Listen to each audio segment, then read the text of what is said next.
जी sir, start कर सकते हैं सर। जी ठीक है।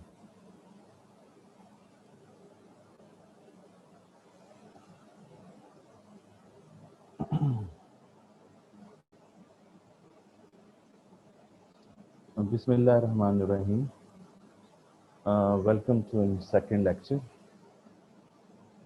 कल हम लोगों ने कुछ इंट्रोडक्टरी चीज़ों पर डिस्कशन की थी, जो कि मैंने आपको बताया था कि इकोनॉमिक्स को समझने के लिए बहुत ज़रूरी हैं।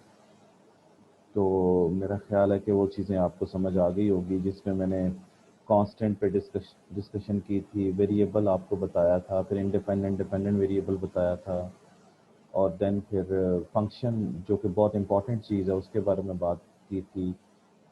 इंक्रीजिंग फंक्शन और डिक्रीजिंग फंक्शन पे बात की थी। तो ये सारी चीज़ों पे मेरा ख्याल है हम लोगों ने कल डिस्कशन की थी। तो एक चीज़ जो रह गई थी वो थी स्लोप। मैंने कहा था मैं कल आपसे स्लोप पे बात करूँगा।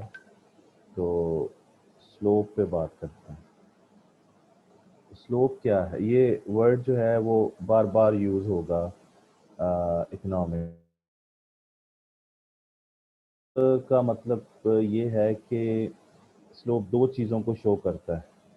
नंबर वन, ये शो करता है डायरेक्शन, और नंबर टू ये शो करता है स्टीपनेस और फ्लैटनेस ऑफ ए कर्व। तो स्टीपनेस और फ्लैटनेस ऑफ ए कर्व, ये दो चीज़ों को शो करता है, डायरेक्शन और steepness and flatness of the curve. तो अब इसमें दो चीज़ें हैं। पहली बात ये है कि डायरेक्शन का क्या मतलब है। डायरेक्शन का मतलब वही है जो कल हम लोगों ने पढ़ा था कि डायरेक्शन दो तरह की हो सकती हैं, या पॉजिटिव या नेगेटिव। ठीक है ना जी। इसका मतलब ये हुआ कि एक कर्व जो होगा या तो वो पॉजिटिवली स्लोप्ड होगा या वो नेगेटिवली स्लोप्ड होगा। तो पॉजिटिवली स्लोप मैंने कल बताया था आपको कि लेफ्ट टू राइट जो है वो अपवर्ड होगा, और नेगेटिवली स्लोप जो होगा वो लेफ्ट टू राइट डाउनवर्ड होगा। ये भी मैंने कल आपको बताया था कि कोई भी दुनिया का कर्व हो उसको आपने लेफ्ट से पढ़ना शुरू करना है और राइट की तरफ जाना है। लेफ्ट टू राइट या तो अपवर्ड होगा या फिर लेफ्ट टू राइट जो है वो डाउनवर्ड होगा। तो पॉजिटिव का मतलब मैंने कल आपको बताया था कि ये लेफ्ट टू राइट क्या है, ये अपवर्ड, और जो ये है ये लेफ्ट टू राइट क्या है भला, डाउनवर्ड। तो इसका मतलब ये हुआ कि डायरेक्शन के हवाले से हमने देखना। अच्छा, फिर ये जो दो चीज़ें हैं ये स्लोप बताएगी हमें, यानी स्लोप हमें बताएगी कि डायरेक्शन ऑफ द कर्व क्या है, और दूसरा वो बताएगी कि ये स्टीपनेस है या फ्लैटनेस है। अब इसमें अगली चीज़ ये समझने वाली है कि स्टीपनेस और फ्लैटनेस का क्या मतलब है। स्टीपनेस का मतलब ये है कि a curve has a tendency towards vertical. समझ रहे हैं? A curve has a tendency towards vertical. और फ्लैटनेस का मतलब ये है a curve has a tendency towards horizontal. यानी ये देखें ना, स्टीपनेस का मतलब हम ये ले रहे हैं, स्टीपर। स्टीपर का मतलब ये है, स्टीपर का मतलब ये है कि टेंडेंसी टूवर्ड्स वर्टिकल। ठीक है। और फ्लैटर का क्या मतलब है? फ्लैटर का मतलब है tendency towards horizontal. Towards horizontal, समझ गए ना। यानी वर्टिकल का मतलब ये है कि वाई एक्सिस की तरफ होना, वाई एक्सिस की तरफ, वाई एक्सिस की तरफ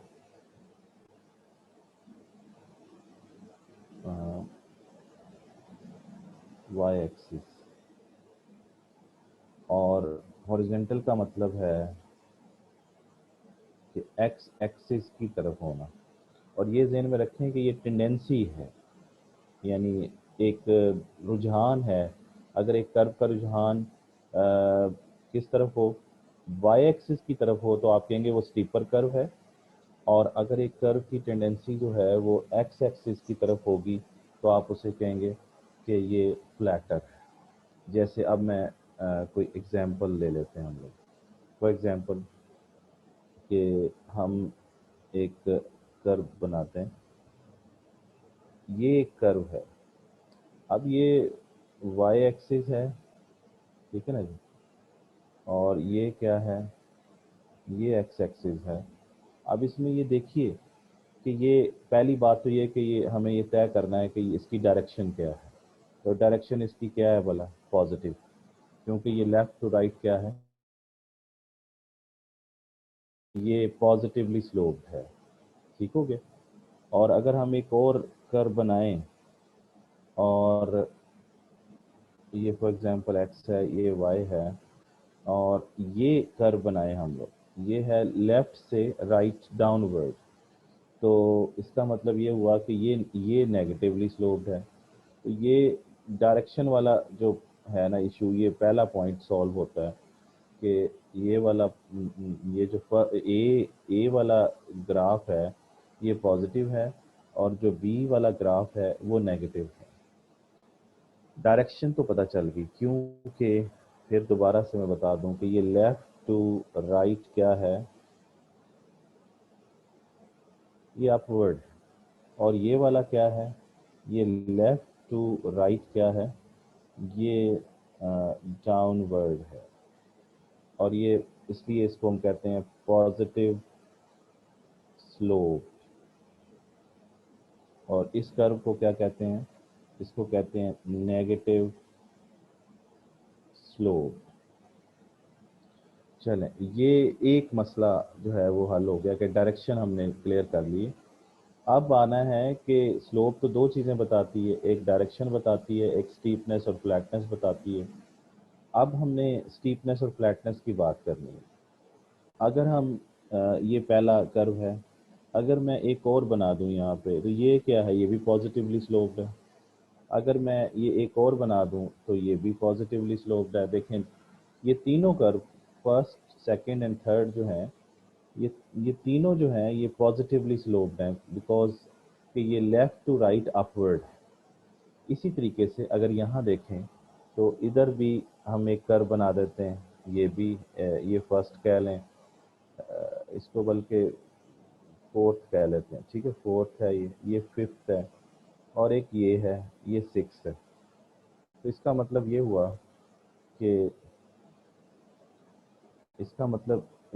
ये हुआ कि ये हमारे पास जो है 6 कर्व आ गए।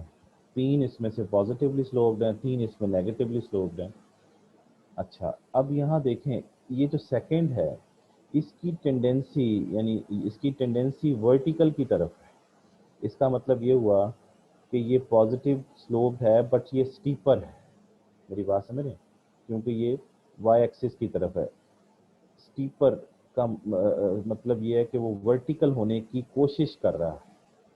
और अगर थर्ड देखें तो इसकी टेंडेंसी जो है वो एक्स एक्सिस की तरफ है। तो ये इसकी टेंडेंसी एक्स एक्सिस की तरफ होने का मतलब ये है कि ये हॉरिजेंटल होने की कोशिश कर रहा है, हॉरिजेंटल नहीं है। हॉरिजेंटल तो नहीं है, लेकिन हॉरिजेंटल की तरफ इसकी टेंडेंसी है, इसका रुझान है। तो ये इसका मतलब ये हुआ कि हमें ये थर्ड कर्व जो है ये फ्लैटर है और फ्लैट कर रहा है, और जो सेकंड कर्व है ये क्या है, ये स्टीपर है। लेकिन तीनों जो हैं ये पॉजिटिवली स्लोप है। अच्छा, ये तो मैंने दो एक्सट्रीम लाइनें खींची ना, दूसरा और तीसरा। अगर हम फर्ज करें कि मैं कहता हूँ जी कर्व नंबर 1 और 2 में बताइए स्टीपर कौन सा है, तो आप देखें कौन सा वर्टिकल होने की कोशिश कर रहा है, तो वो सेकंड है। तो आप कहेंगे जी ये सेकंड जो कर्व है ना, ये स्टीपर है। और अगर मैं कहूँ कि यानी फर्स्ट और थर्ड में बताइए कि कौन सा स्टीपर है, तो आप देखें तो फर्स्ट जो है वो ज़्यादा वाई एक्सिस की तरफ रुझान रखता है। तो आप कहेंगे फर्स्ट स्टीपर है in with comparison with third positively sloped curve. तो ये फर्स्ट स्टीपर है किसके मुकाबले में? थर्ड के मुकाबले में। अगर मैं कहूँ कि सेकंड और थर्ड में बताइए कि कौन सा स्टीपर है, तो आप कहेंगे सेकंड स्टीपर है, क्योंकि वो वर्टिकल होने की कोशिश कर रहा है, और थर्ड जो है वो फ्लैटर है। तो इसका मतलब ये हुआ कि जो कर्व हॉरिजेंटल एक्सिस की तरफ ज़्यादा होगा वो फ्लैटर होगा, और जो कर्व वाई एक्सिस की तरफ ज़्यादा होगा उसका रुझान, तो वो स्टीपर होगा। इसी तरीके से आप देखिए इस डायग्राम में, जो बी डायग्राम है, इसके अंदर चौथा कर्व है, ये भी नेगेटिवली स्लोप्ड है, पांचवा भी नेगेटिव, क्योंकि लेफ्ट टू राइट ये क्या है? Left to right downward. अब हमने ये देखना है कि इनमें से स्टीपर कौन सा है, तो पांचवा जो है वो स्टीपर है, क्योंकि ये वाई एक्सिस की तरफ ज़्यादा है। और छठा जो है वो फ्लैटर है, क्योंकि वो हॉरिजेंटल होने की कोशिश कर रहा है। समझ रहे हैं ना? क्योंकि कोई भी दुनिया का कर्व हो, वो उसकी दो एक्सट्रीम्स होती हैं, या वो वर्टिकल होता है या वो हॉरिजेंटल। जैसे अगर हम ये देखें तो इसके अंदर ये वर्टिकल हो गया यहाँ पे आके, और इधर अगर हम देखें तो ये क्या हो गया यहाँ पे? ये हॉरिजेंटल हो गया। तो इसी तरीके से इधर देखें तो ये यहाँ पे आके क्या हो जाता है? वर्टिकल। और ये यहाँ पे आके क्या हो जाता है? ये यहाँ पे आके हॉरिजेंटल हो जाता है। समझ रहे हैं ना? ये यहाँ पे हॉरिजेंटल हो जाता है, लाइक दिस। तो इसका मतलब ये हुआ कि ये जो छठा है ये हॉरिजेंटल की तरफ है, और ये पांचवा जो है ये किसकी तरफ है? ये वर्टिकल की तरफ है। तो अब हमें ये अंदाज़ा हो गया कि जो वर्टिकल होने की कोशिश करे वो स्टीपर, और जो हॉरिजेंटल होने की तरफ जिसका रुझान हो वो फ्लैटर होता है। तो अब आपको समझ आ गया कि अब हमें ये देखना है कि कौन सा जो है वो कर्व है, उसकी उसकी स्लोप जब हम कहेंगे तो इसका मतलब ये है कि कौन सा वो कर्व किस डायरेक्शन में है, और फिर नंबर 2 उसकी डायरेक्शन के बाद वो किस जगह पर है, यानी वो स्टीपर है या वो फ्लैटर है। ये है स्लोप की बात। यानी स्लोप जो है that shows the direction of A curve and steepness और फ्लैटनेस ऑफ ए कर्व। ये स्लोप की डेफिनेशन होगी। Slope shows the direction of the curve and steepness और फ्लैटनेस ऑफ ए कर्व। अच्छा, मेरा ख्याल है ये बात यहाँ तक समझ में आ गई होगी आप लोगों को। तो आगे अगर हम चलें, नेक्स्ट चलें, तो वो ये है कि इसको स्लोप को मेजर कैसे करते हैं। यानी हम किसकी बात कर रहे हैं? मेजरमेंट ऑफ स्लोप की बात कर रहे हैं। तो मेजरमेंट ऑफ स्लोप जब करेंगे तो स्लोप का आपको फार्मूला आना चाहिए। तो स्लोप का फार्मूला है क्या भला? Change in rise over change in run. ये फार्मूला है स्लोप का। समझ गए? अब ये समझते हैं, ये पहले मैंने बताया कि स्लोप कहते किसे हैं, और स्लोप की डेफिनेशन आपको बताई। अब है स्लोप को मेजर कैसे करना है। जब आप स्लोप को मेजर करेंगे तो अब इसमें ये बात समझने वाली है कि ये डेल्टा है, चेंज जिसे कहते हैं डेल्टा इन राइज का मतलब है वाई एक्सिस, और divided by change in run. Run का मतलब है एक्स एक्सिस। समझ गए?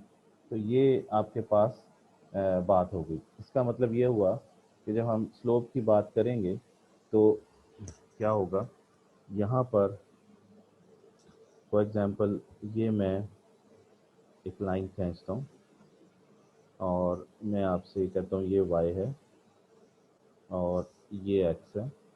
तो ये वाला जो पोर्शन है सारा यहाँ से लेके यहाँ तक, इसको हम राइज कहेंगे, और ये वाला जो सारा पोर्शन है इसको हम रन कहेंगे। समझ गए बात? ये रन है, एक्स एक्सिस जैसे मैंने अभी आपको बताया, और ये राइज। तो चेंज, ये जो डेल्टा है, डेल्टा कैसे मेजर करते हैं? डेल्टा, तो डेल्टा मेजर करने का क्या फार्मूला है?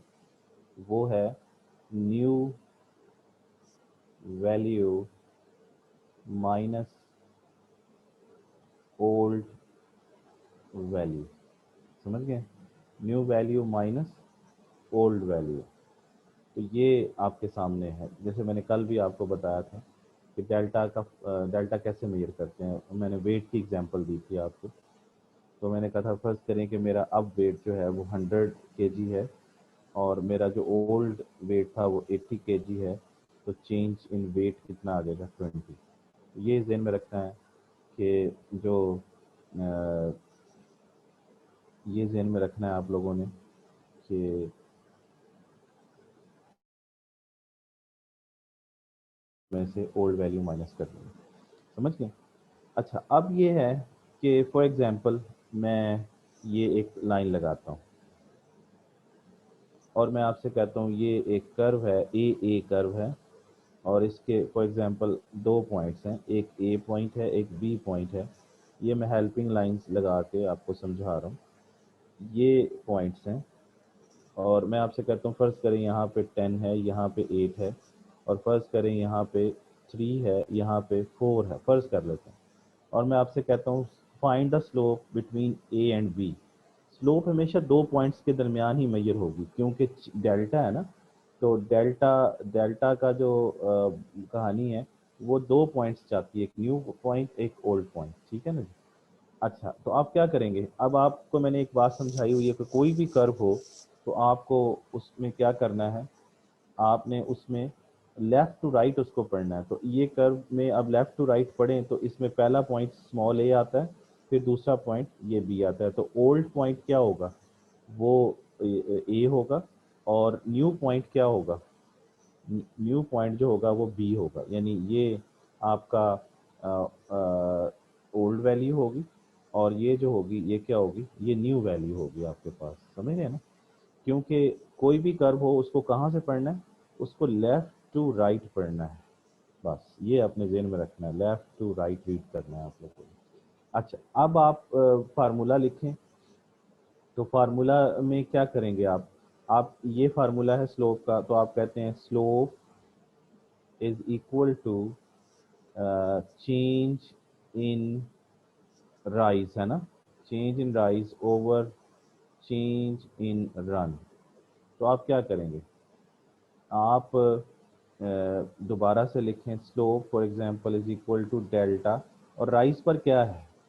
राइज पर देखें तो वाई वाई है, तो इसका मतलब आप लिखेंगे डेल्टा वाई ओवर, फिर ये डेल्टा वैसे ही आ जाएगा डेल्टा, और रन पर क्या है? रन पर है एक्स वेरिएबल, तो आपने उसको लिख दिया डेल्टा एक्स। समझ गए? ये आपके पास फार्मूला आ गया। अब आपने क्या करना है? अब आपने डेल्टा वाई फाइंड करना है, और डेल्टा कैसे फाइंड करते हैं? डेल्टा भी बताया। डेल्टा का फार्मूला ये है हमारे पास, न्यू वैल्यू। अब न्यू वैल्यू क्या है, ए या बी? बी। तो पहले वाई में देखें तो बी माइनस ए करेंगे आप, बी माइनस ए। तो बी पर जो वैल्यू है किसकी भला? बी पर जो वैल्यू है वो वाई की, वो क्या है? 8। और तो इसका मतलब आएगा यहाँ पे 8, और फिर ये यानी ये फार्मूला जो अभी हमने बताया, न्यू वैल्यू। और फिर ओल्ड वैल्यू क्या होगी? ओल्ड वैल्यू है 10, तो 8 में से 10 माइनस करेंगे, ये आ जाएगा डेल्टा वाई। उसके बाद डेल्टा एक्स फाइंड करना है, तो न्यू वैल्यू क्या है जो बी पर है? तो वो है 4। तो 4 माइनस, और फिर न्यू ओल्ड वैल्यू क्या है? वो है 3। तो आपके पास आ जाएगा जवाब, वो क्या होगा? -2/1। तो इसका मतलब ये हुआ कि हमारे पास जो स्लोप आई है इस कर्व की बिटवीन ए, ये स्लोप आई है बिटवीन ए टू बी, यानी we have found slope between A and B, A to B. तो स्लोप क्या आई हमारे पास, वो आई -2। आप ज़रा गौर करें, मैंने आपको बताया था कि जो स्लोप होती है वो दो चीज़ों को शो करती है। पहला डायरेक्शन, ये देखें डायरेक्शन को शो करती है, और दूसरा स्टीपनेस और फ्लैटनेस ऑफ द कर्व को शो करती है। तो आप देखें जो ये जो स्लोप आएगा, स्लोप का जब भी बात आएगी तो स्लोप के अंदर क्या होगा, साइन आएगा और उसके साथ जो है वो वैल्यू आएगी। आप देखें ये साइन है और ये क्या है, वैल्यू है। साइन किसको शो करेगा, साइन डायरेक्शन को शो करेगा। साइन किसको शो करेगा, डायरेक्शन को। ये मैंने अभी आपको बताया था कि डायरेक्शन पॉजिटिव या नेगेटिव होती है, ठीक है ना जी। और जो वैल्यू है वो किसको शो करेगी, वो शो करेगी स्टीपनेस और फ्लैटनेस को शो करेगी। इसका मतलब ये हुआ कि ये अगर मेरे पास ये कर्व ना भी होता, ये वाला ये ग्राफ ना भी होता और मुझे बताया जाता कि एक कर्व है उसकी स्लोप -2 है, तो मेरे जहन में फौरी आता कि वो नेगेटिव डायरेक्शन उसकी नेगेटिव है, यानी लेफ्ट टू राइट डाउनवर्ड है, और नंबर 2 उस वैल्यू 2 है। लेकिन एक सिंगल स्लोप की वैल्यू से आप स्टीपनेस और फ्लैटनेस का अंदाज़ा नहीं लगा सकते। जब तक कि दो पॉइंट्स ना आए तो फिर आप उसको कंपेयर करके बता सकते हैं। यानी मैं आपको कहूँ कि एक और कर्व है, फॉर एग्जांपल इसके अंदर हम कहते हैं कि दो कर्व हैं, जैसे मैं यहाँ पे बताऊँ आपको कि मैं ये कहूँ कि फॉर एग्जांपल ये एक कर्व ये है, ये ए कर्व है और एक बी कर्व है।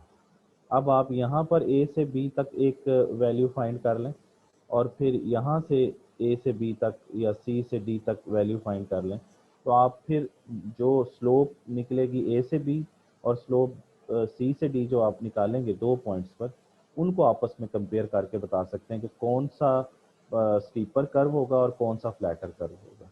समझ गए। लेकिन दोनों की डायरेक्शन जो होगी वो नेगेटिव आएगी। समझ गए। अच्छा, अगली बात ये है कि अगली बात ये है कि हमें ये समझना है कि जो स्टीपर कर्व होता है, steeper curve has more slope than the flatter curve. Steeper curve की स्लोप ज़्यादा आएगी।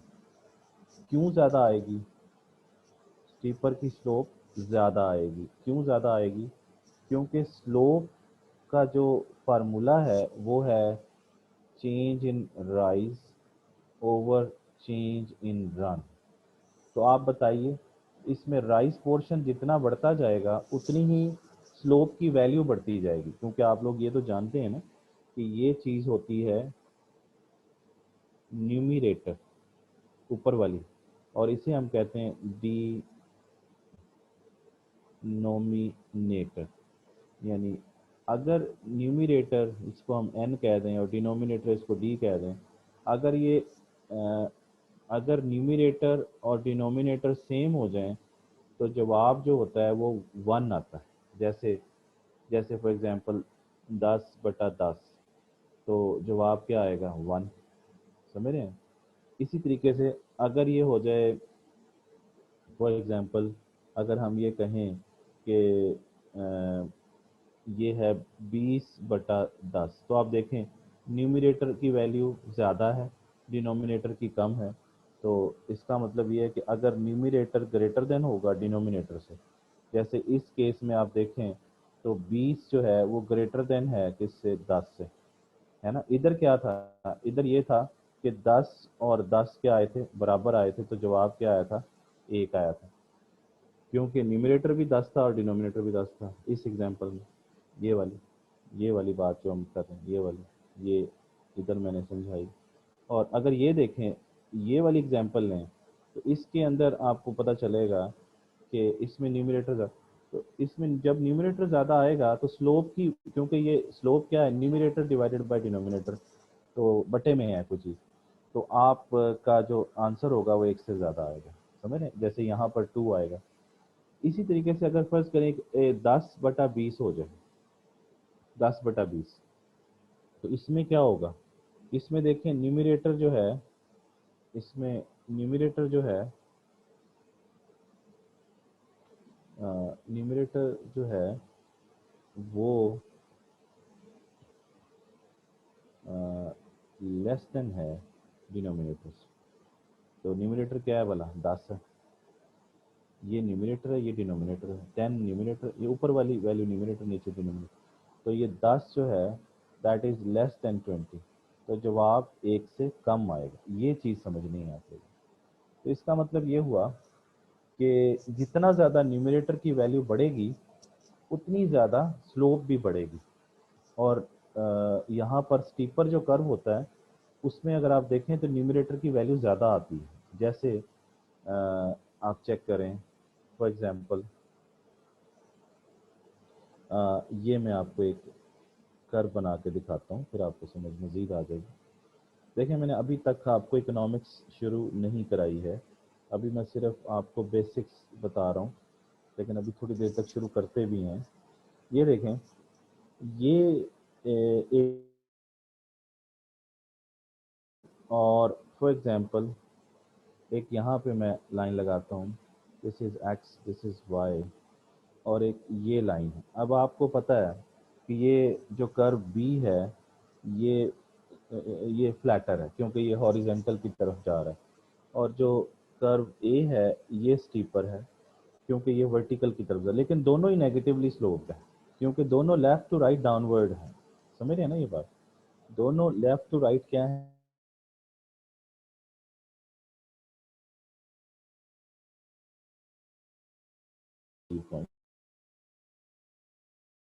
तो आपको नजर आएगा कि इधर जो डिस्टेंस है, इधर जो अपना चेंज आया है वो सिर्फ इतना आया है ये।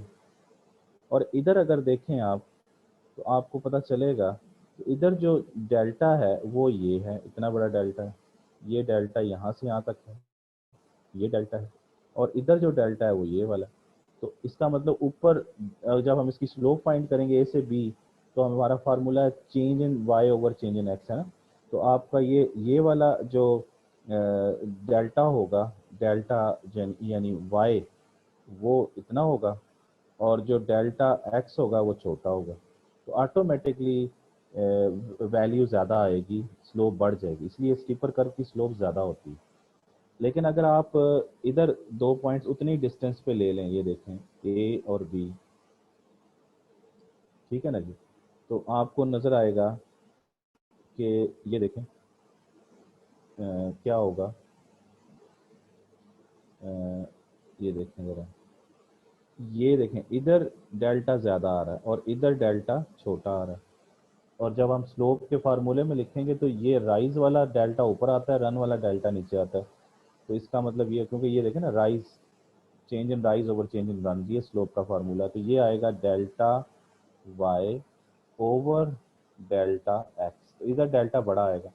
और जब नीचे वैल्यू ज़्यादा हो जाती है डिनोमिनेटर की तो वैल्यू कम आती है। देखें जब जब भी डिनोमिनेटर की वैल्यू ज़्यादा होगी ना, ये जैसे ये वाली बात हमने यहाँ पे की हुई है, तो आपको पता चलेगा कि उसकी वैल्यू कम आएगी। जैसे यहाँ पर 1 से कम आ रही, तो इसी तरीके से। लेकिन जब यहाँ पे आप होंगे इस जगह पे, तो इस जगह पे देखें तो न्यूमिनेटर जो है वो डिनोमिनेटर से बड़ा है इस जगह पर।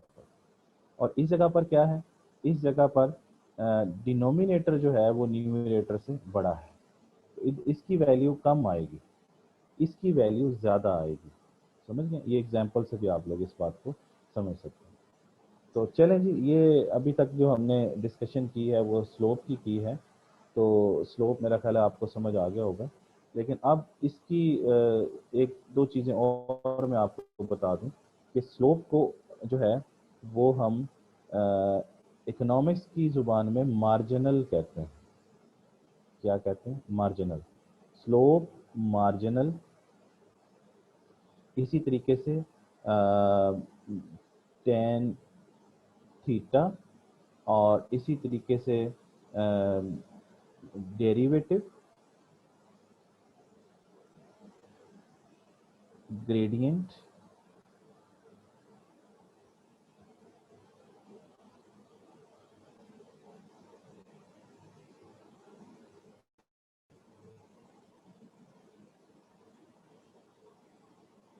ग्रेडियंट, ये सारा एक ही चीज़ है, ये सारा एक ही चीज़ है। स्लोप कह लीजिए, मार्जिनल कह लीजिए, टेन थीटा कह लीजिए, डेरिवेटिव कह लीजिए, ग्रेडियंट कह लीजिए, ये सारी एक ही टर्म है, इसको आपने याद रखना है। और इसका फार्मूला भी मैंने आपको बता दिया है, फार्मूला है change in rise over change in run. तो अब मैं एक चीज़ आपसे पूछता हूँ, आपको ऐसे जस्ट टेस्ट करता हूँ कि फ़र्ज़ करें मैं आपसे ये कहता हूँ कि ये एक ये मैं कहता हूँ आपसे कि ये फ़र्ज़ करें कि ये एक कर्व है, इसकी स्लोप बताइए। तो आप क्या बताएंगे इसकी स्लोप? आप तो परेशान हो जाएंगे कि ये ना तो ये कहीं पे लेफ़्ट टू राइट अपवर्ड है, कहीं लेफ़्ट टू राइट डाउनवर्ड है, तो इसकी स्लोप क्या होगी? तो आपने कुछ भी टेंशन नहीं लेनी है, आपने कहना जी इसकी स्लोप का फार्मूला आपने लिखना है। आपने कहना है कि स्लोप है change in rise over change in run. तो आपने कहना है कि स्लोप वेरिएबल है, तो आपने कहना है डेल्टा वाई, और ये डेल्टा वैसे लिखना है ये वाला, और रन पर देखना कौन सा वेरिएबल एक्स। तो आपने कहना जी इसकी स्लोप है delta Y over delta X, बस कहानी खत्म। समझ आ गई? इसी तरीके से अगर मैं यहाँ पर लिख दूँ y की जगह पे मैं लिख दूँ, फॉर एग्जांपल मैं इधर लिख देता हूँ मैं लिख देता हूँ k, और इधर मैं फॉर एग्जांपल मैं लिख देता हूँ l। तो अब बताएं, अब इस कर्व की स्लोप क्या होगी, इस कर्व की स्लोप क्या होगी? तो आप फार्मूला वही है, change in rise over change in run. तो आप क्या करेंगे? आप कहेंगे ठीक है, इसका इसका स्लोप होगी, slope is equal to delta K over delta L, ये इसका स्लोप, दैट्स इट। तो अब आपने स्लोप कभी भी पूछा है तो आपने उसके वाई एक्सिस पे देखना है कौन सा वेरिएबल है, और एक्स एक्सिस पे देखना है कौन सा वेरिएबल है, और डेल्टा के साथ लिख देना है।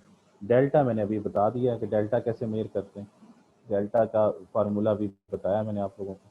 तो डेल्टा का ये फार्मूला है, ये आपके सामने, new value minus old value. तो ये डेल्टा का फार्मूला, ये आपने ध्यान में रखना है कि डेल्टा कैसे फाइंड करते हैं। चलें जी, यहाँ तक मेरा ख्याल है चीज़ें काफ़ी आप लोगों को समझ में आ गई होंगी। अगर हम अब हम ऐसा करते हैं कि अपना इकोनॉमिक्स को शुरू करते हैं, लेकिन अगर आपको अभी तक कोई प्रॉब्लम है तो वो मुझे ज़रा बताइए, कोई इशू है तो मैं चेक करूं क्या इशू हो सकता है। मैं अभी उसमें जाके देखता हूँ, अगर आपका कोई इशू है तो उसको मैं देखता सर हूँ। ज़्यादातर बच्चे सर इसका बुक्स का पूछ रहे हैं और उसके ऑथर का नाम पूछ रहे हैं, और प्लस व्हाट्सएप ग्रुप के लिए ज़्यादा मैसेज आए हुए हैं सर। तो वो किसी अच्छा जी, बच्चे मैं को आप इसको शेयर देख, सर बना के उसको व्हाट्सएप का नंबर यहाँ पे शेयर कर दें और सब उसके ग्रुप में चले जाएंगे। ठीक है। अच्छा बच्चों, अब अगली बात ये है कि हम लोग आप लोग बुक की बात कर रहे हैं आप लोग, तो बुक जो है मैं आप लोगों को शेयर कर देता हूँ, हम सीमा की बुक पढ़ेंगे। और दूसरी चीज़ ये है कि वो बुक मैं आप लोगों को दे भी देता हूँ। आप में से कल किसी एक स्टूडेंट ने कहा था कि वो सीआर बनना चाहता है, तो वो ज़रा मुझे प्लीज़ अपना वो शो करे, अपना सेल नंबर ज़रा इसमें लिख के भेजे ज़रा, अपना नाम और सेल नंबर ज़रा भेजिए, जो कल मुझे किसी ने कहा था कि मैं सीआर बनना चाहता हूँ।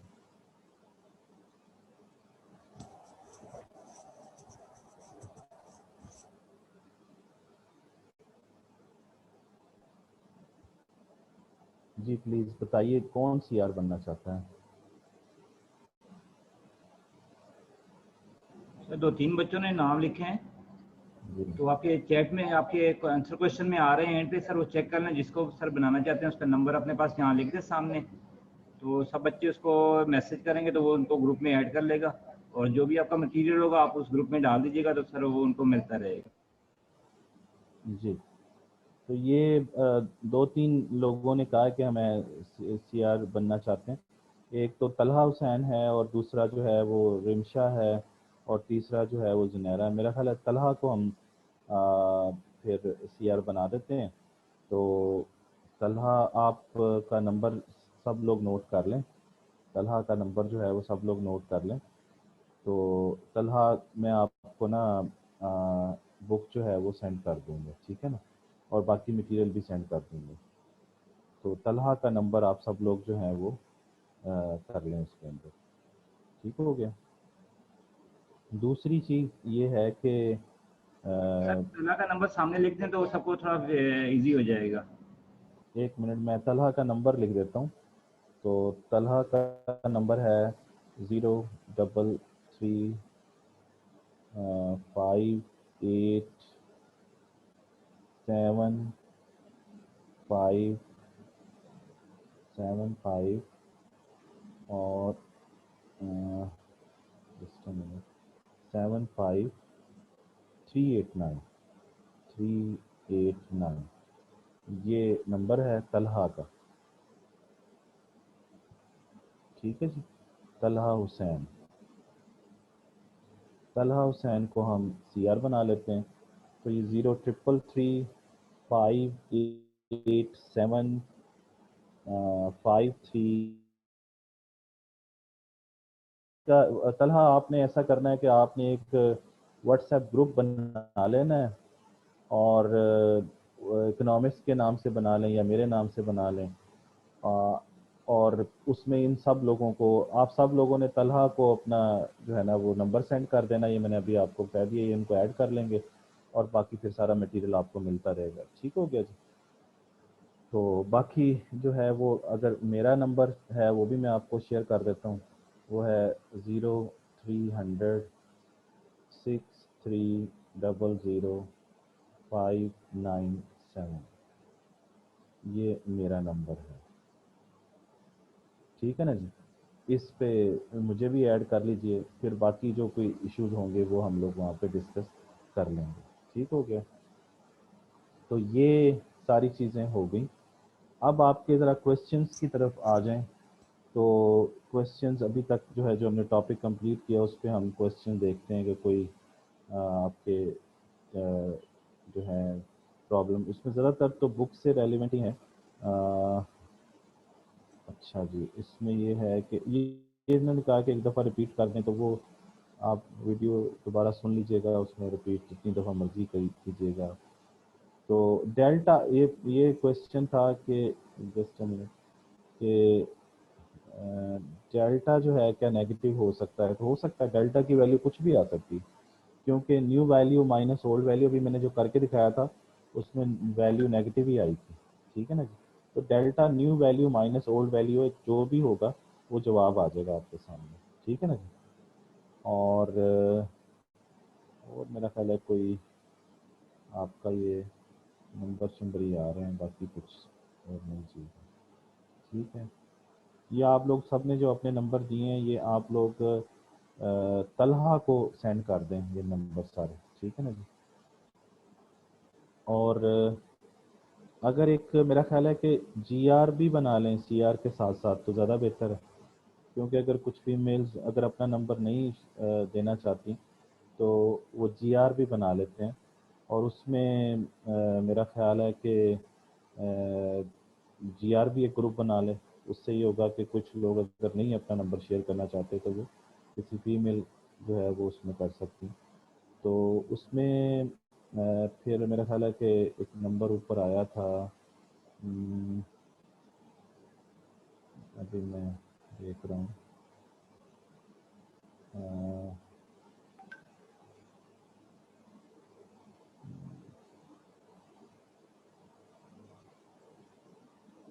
फीमेल में से बताएं जी ज़रा दोबारा, जल्दी जल्दी, थोड़ा टाइम ज़ाया हो रहा है।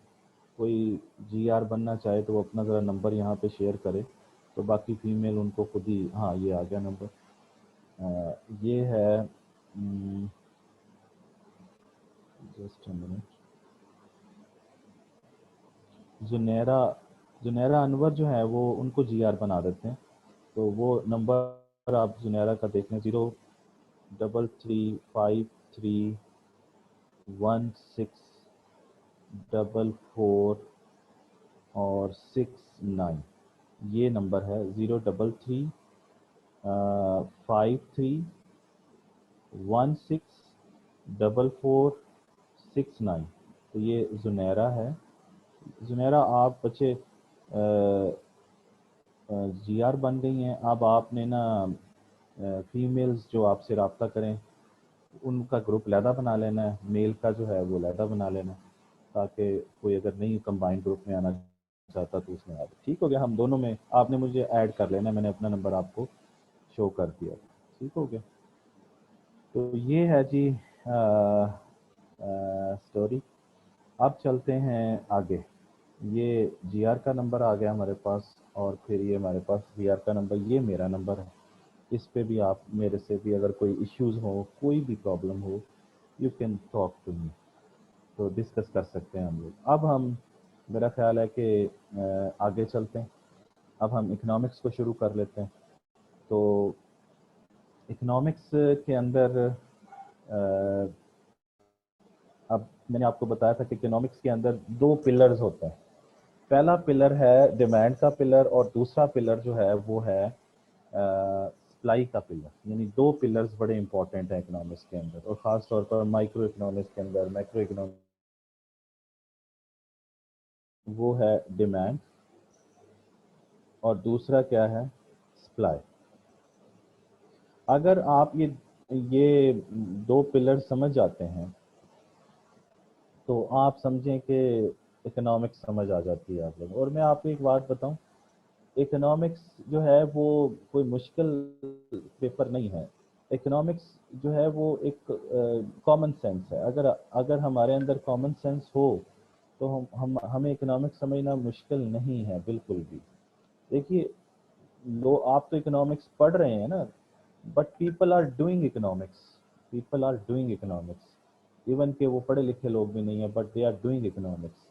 आप मेरा ख्याल है कि अगर मैं अभी आपको कोई इकोनॉमिक्स की डेफिनेशन तो नहीं बताई है, और ना मैंने अभी बतानी है, वो मैंने आपसे पूछना है कि इकोनॉमिक्स क्या है। वो आप मुझे बताएंगे इंशाल्लाह ताला, पढ़ने के बाद बताएंगे ना, अभी नहीं, अभी नहीं। उसकी वजह यह है कि अभी मैं आपको डेफिनेशनों के चक्करों में डालूंगा तो आप डेफिनेशन में घूम जाएंगे, ये क्या कह रहा है, वो क्या कह रहा है, छोड़ें इस बात को।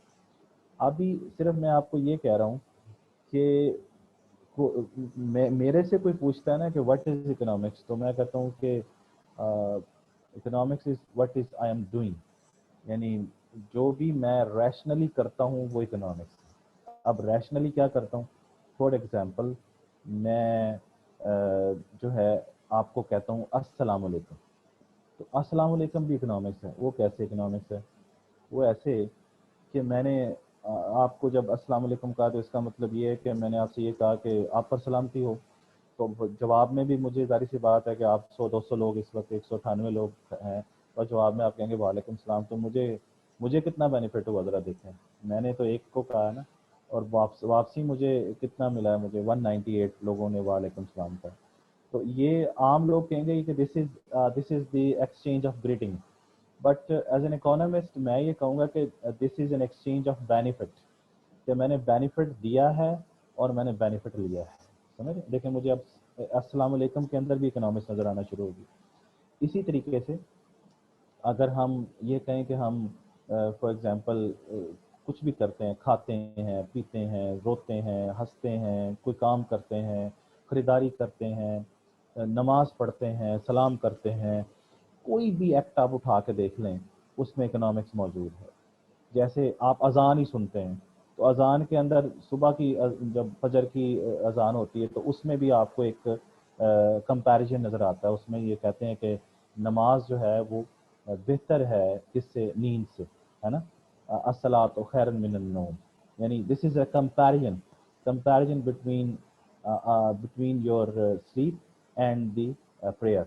तो आप prayer, you have to choose, यानी अगर आप सोना चाहते हैं तो उसके अपने कॉस्ट एंड बेनिफिट हैं, लेकिन अगर आप नमाज पढ़ना चाहते हैं तो उसका अपना कॉस्ट एंड बेनिफिट है। समझ रहे ना बात? और अगर आप कहते हैं नहीं मैं नमाज पढ़ूंगा, तो आपका ये फैसला रैशनल डिसीजन होगा, यानी ये इकोनॉमिक डिसीजन होगा। रैशनल कहते हैं अक्लमंदाना, तो जो आप अक्लमंदी से फैसला करते हैं वो इकोनॉमिक डिसीजन होते हैं। बात समझ आई? तो आपको नमाज, और नमाज का ये पढ़ने का फैसला ही आपका इकोनॉमिक डिसीजन हो गया कि आपने अपने फ़ायदे के लिए नींद को छोड़ दिया और नमाज को पढ़ना शुरू कर दिया। ठीक है ना? इसी तरीके से नमाज क्यों पढ़ रहे हैं? आप कहेंगे जी हम अल्लाह पे यकीन रखते हैं, हम जो है वो मुसलमान हैं, हम जो है वो इसलिए पढ़ते हैं। तो लेकिन एक्चुअली जो है वो ये है कि अल्लाह ने भी फिर वही कॉस्ट एंड बेनिफिट रखा हुआ है कि अगर अगर हम अपने दीन के अहकामात पे अमल करेंगे तो हमें जन्नत मिलेगी, अगर नहीं करेंगे तो हमें दोज़ख मिलेगी। तो जन्नत क्या है? अब जन्नत क्या है? जन्नत जन्नत बेनिफिट है। अब दोज़ख क्या है? दोज़ख जो है वो लॉस है। समझ आई बात? तो आपको अब नमाज पढ़ते हैं सवाब होता है, सवाब क्या है? बेनिफिट है। मेरी बात समझ आ रही? तो हर चीज़ के अंदर अब आपको कॉस्ट एंड बेनिफिट, रैशनलिज्म ये नज़र आना शुरू हो जाएगा। आप कभी किसी वलीमे पर चले जाए ना, तो आपको वहाँ पे ज़्यादा नज़र आएगा कि आप देखेंगे कि लोग अचानक दौड़ते हैं खाने की तरफ। तो वो क्या होता है कि सबसे ज़्यादा मैं ही ले लूँ, यानी अपना बेनिफिट सबसे ज़्यादा कर लूँ मैं। तो इसका मतलब ये है कि आप अपने बेनिफिट को ज़रा ज़्यादा करना चाहते हैं। तो ये सारी चीज़ें क्या है, ये ऑप्टिमिज्म की तरफ लेके जा रही हैं, रैशनैलिटी की तरफ लेके जा रही हैं कि आपको बेनिफिट ज़्यादा से ज़्यादा हो। तो बहरहाल ये अ लिटिल बिट मैंने आप लोगों को इकोनॉमिक्स के अंदर आप रैशनल डिसीजन करते हैं। अच्छा, अब हम टॉपिक की तरफ आते हैं थोड़ा सा। तो टॉपिक में मैंने आपको बताया कि अगर ये दो चैप्टर्स हैं, एक डिमांड का चैप्टर है और एक सप्लाई का चैप्टर है। ये दोनों चैप्टर हम पहले पढ़ेंगे, जो मेरी तरतीब है। पहले ये पढ़ के फिर हम तीसरा जो होगा वो मार्केट की तरफ आएंगे, क्योंकि मार्केट में ये दोनों, क्योंकि डिमांड का ताल्लुक किससे है? डिमांड का ताल्लुक जो है वो बायर्स से है और सप्लाई का ताल्लुक किससे है? वो सेलर्स से है। और ये बायर्स और ये सेलर्स दोनों कहाँ होते हैं? ये बायर्स और सेलर्स दोनों मार्केट में होते हैं। लेकिन अभी मार्केट पे डिस्कशन नहीं करते। अभी फ़िलहाल मैं पहला चैप्टर जो शुरू कर रहा हूँ वो डिमांड से शुरू कर रहा हूँ, समझ गए? अच्छा, तो मार्केट के अंदर मैंने अभी बताया कि इसमें बायर्स भी होते हैं और सेलर्स भी होते हैं। तो हम तरतीब से चलेंगे। एक ऐसे मुहावरा है कि एक तोते को भी अगर आप डिमांड एंड सप्लाई सिखा देते हैं तो वो इकोनॉमिस्ट है। तो इसका मतलब ये है कि अगर मैं डिमांड एंड सप्लाई आपको पढ़ा गया और आप उसको समझ गए तो समझेंगे आपके लिए कोई मसला नहीं। ये मैं आपको बता दूं कि this is not a tough paper. ये सिर्फ कॉमन सेंस है। जो आप करते हैं मैं आपको बताऊं, ये जो आप देखते हैं वो सारा कुछ इसके अंदर है। आप पढ़ेंगे, आप कहेंगे ये तो हमें पहले से पता है, ये तो हमें पहले से पता है। इसलिए पता है कि आप इकोनॉमिक्स कर रहे हैं, यू आर डूइंग इकोनॉमिक्स। लेकिन अब आप उसकी टर्मिनोलॉजी पढ़ लेंगे तो बाकी चीज़ें कुछ भी नहीं है। तो ये आसानी से आप इस पेपर को क्लियर कर सकते हैं, कोई इतना प्रॉब्लम नहीं होगा इंशाल्लाह ताला। तो अब थोड़ा सा इसको अब शुरू करते हैं। तो पहला जो टर्म है मैंने आपको बताई वो क्या है? डिमांड है। डिमांड का क्या मतलब है? डिमांड की क्या डेफिनेशन है? तो डिमांड की डेफिनेशन ये है कि demand is a desire which is supported by purchasing power. इसका मतलब क्या हुआ कि demand is a desire which is supported by purchasing power, which is supported by purchasing power. अच्छा, ये जो इकोनॉमिक्स की टर्म्स होती हैं ना, इसके अंदर थोड़ा सा ये ज़हन में रखना है कि आम लोगों से उसकी थोड़ी सी डेफिनेशन डिफरेंट ही होती है। तो मैं कहूँ जी मुझे डिमांड को उर्दू में वैसे तलब कहते हैं, तो मैं कहूँ मुझे पानी की तलब है, तो इकोनॉमिक्स में इसका मतलब ये नहीं होगा। इकोनॉमिक्स में डिमांड के लिए एक प्रॉपर डेफिनेशन है, और वो डेफिनेशन में आप ज़रा देखें, एक बात तो पता चल रही है कि डिमांड एक डिज़ायर है, और दूसरी बात इससे पता चल रहा है कि ये सपोर्टेड बाय परचेजिंग पावर है। तो ये दो चीज़ों के ऊपर बात हो रही है यहाँ पे, दो चीज़ों के ऊपर। एक क्या बात हो रही है कि डिज़ायर है, और दूसरी क्या बात हो रही है? Purchasing power. तो ज़रा देखें, अब इससे ये पता चला कि दो कंडीशंस पूरी होनी चाहिए। पहला, डिज़ायर का मतलब ये है कि आप चाहते हो, willingness to purchase. Willingness to purchase का मतलब ये है डिज़ायर, आप चाहते हैं। You want to purchase something, ये विलिंगनेस का मतलब होता है रजामंदी, आपकी ख्वाहिश है। लेकिन सिर्फ ख्वाहिश को डिमांड नहीं कहते इकोनॉमिक्स में, उसके लिए आपको दो कंडीशंस का पूरा होना ज़रूरी है। दूसरी कंडीशन क्या है? दूसरी कंडीशन है पावर टू परचेज, है ना, परचेजिंग पावर जिसे हमने कहा था, पावर टू परचेज। तो power to purchase means purchasing power, है ना, परचेजिंग पावर। तो ये दो conditions, if these two conditions are simultaneously fulfilled, if these two conditions are simultaneously fulfilled, then this is called demand. अगर इनमें से एक कंडीशन भी पूरी ना हुई, अगर इनमें से एक कंडीशन भी पूरी ना हुई तो उसको डिमांड नहीं कहेंगे। जैसे फॉर एग्जांपल मैं कहूँगा कि मैं शिप खरीदना चाहता हूँ, तो शिप खरीदने की मेरी डिज़ायर है, लेकिन क्या मेरे पास उसको खरीदने के पैसे हैं, मेरे पास उसको खरीदने के परचेजिंग पावर है? अगर नहीं है तो फिर वो डिमांड नहीं है, वो सिर्फ डिज़ायर है। तो वो डिज़ायर जिसको सपोर्ट करे परचेजिंग पावर, देन वो है। मैं कहता हूँ मैं जहाज़ खरीदना चाहता हूँ, शिप खरीदना चाहता हूँ और मेरे पास पैसे भी हैं उसको खरीदने के, तो फिर वो जो मेरी डिज़ायर होगी वो डिमांड है। मेरी बात समझ आ गई? इसका मतलब ये कि ये दोनों कंडीशंस जो हैं वो पूरी होना ज़रूरी हैं। कौन कौन सी दोनों कंडीशन? एक विलिंगनेस टू परचेज और एक power to purchase. If these two conditions are simultaneously fulfilled, then it is demand, otherwise वो डिमांड नहीं है। अब जैसे एक और एग्जांपल ले लें, मैं कहता हूँ कि मैं एक अमीर शख्स हूँ और लेकिन मैं प्राडो नहीं खरीदना चाहता, तो इसका मतलब ये है कि पावर तो है लेकिन विलिंगनेस नहीं है, तब भी वो डिमांड नहीं कहलाएगी। डिमांड जो है वो एक्चुअली इकोनॉमिक्स में इफेक्टिव डिमांड है। इफेक्टिव डिमांड मीन्स कि आप खरीदना भी चाहते हो और आपके पास उसको खरीदने के पैसे भी हों। तो ये तो कॉन्सेप्ट हो गया डिमांड का। इसके अंदर मैंने आपको बताया कि डिमांड के लिए ज़रूरी है कि वो परचेजिंग पावर के साथ साथ डिज़ायर और परचेजिंग पावर दोनों पूरी हों तो वो डिमांड है। अच्छा, अब आगे चलते हैं। अगली चीज़ क्या है? नेक्स्ट है लॉ ऑफ डिमांड। नेक्स्ट क्या है? Law of demand. अच्छा, लॉ ऑफ डिमांड क्या है? लॉ ऑफ डिमांड जो है वो प्रेजेंट किया था डॉक्टर एल्फ्रेड मार्शल ने।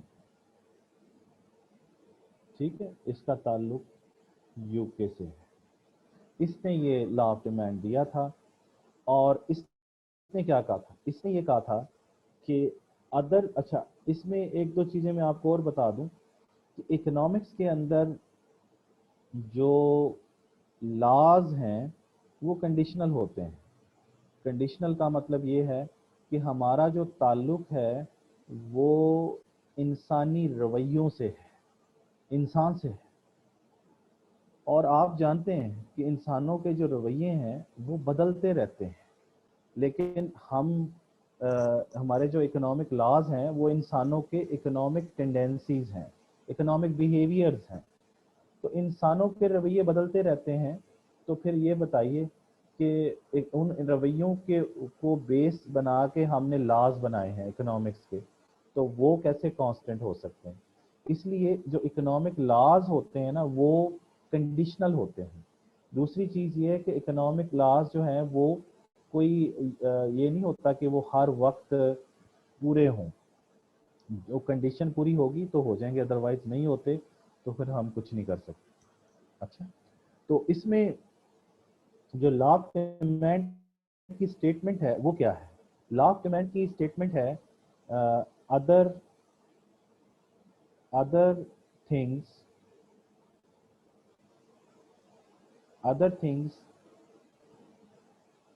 remaining the same if the price of commodity if the price of the commodity increases, if the price of the commodity increases, quantity demand decreases, and if the price of commodity decreases, quantity demand increases। ये है statement of the law. मेरी बात समझ आ रही?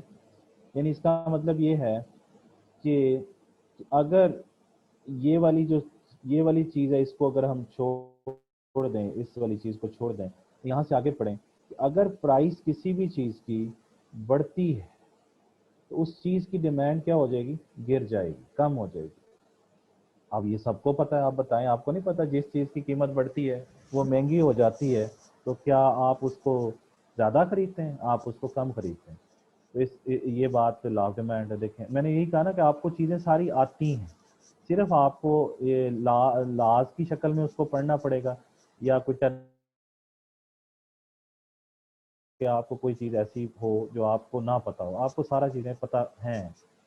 अगर आप market में रहते हैं, अगर आप मार्केट में विजिट करते हैं, आप एक जो है आपके लिंक्स हैं, तो आपको ये चीज़ें बड़ी जल्दी समझ आ जाएंगी। इसी तरीके से अगर दूसरी बात है कि अगर price of the commodity decreases, price अगर कम हो जाए तो डिमांड क्या होगी? बढ़ जाएगी। जब चीज़ सस्ती हो जाएगी, प्राइस जब कम होगी तो चीज़ सस्ती हो जाएगी, तो फिर क्या होगा? फिर आप उसकी डिमांड बढ़ा देंगे। तो इसका मतलब ये हुआ कि प्राइस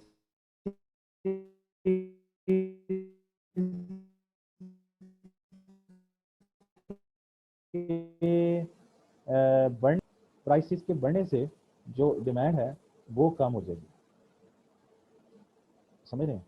प्राइसेस के बढ़ने से डिमांड कम हो जाएगी, ये पहली बात है। ये पहली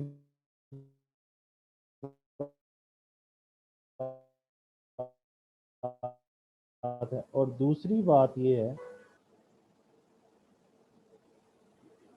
प्राइसेस के कम होने से क्वांटिटी डिमांड बढ़ जाएगी। तो इसका मतलब ये हुआ कि प्राइसेस, और अब आप बताइए ये कौन सा फंक्शन बन गया? देखें, एक अपवर्ड जा रहा है, एक डाउनवर्ड जा रहा है, एक डाउनवर्ड जा रहा है, एक अपवर्ड जा रहा है। कौन सा फंक्शन बन गया? नेगेटिव। बिल्कुल सही कहा, नेगेटिव फंक्शन है।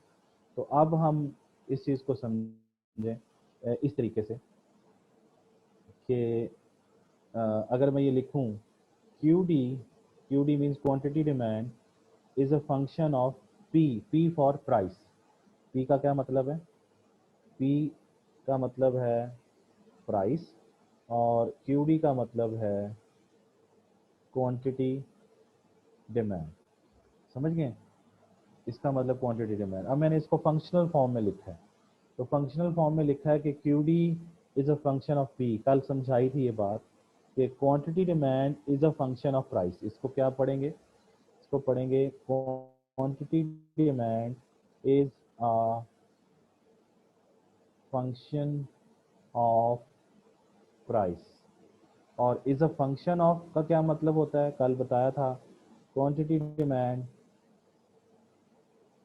Depends on price. तो इसमें कौन सा वेरिएबल डिपेंडेंट हो गया? फिर ये डिपेंडेंट वेरिएबल हो गया, और प्राइस क्या हो गया भला?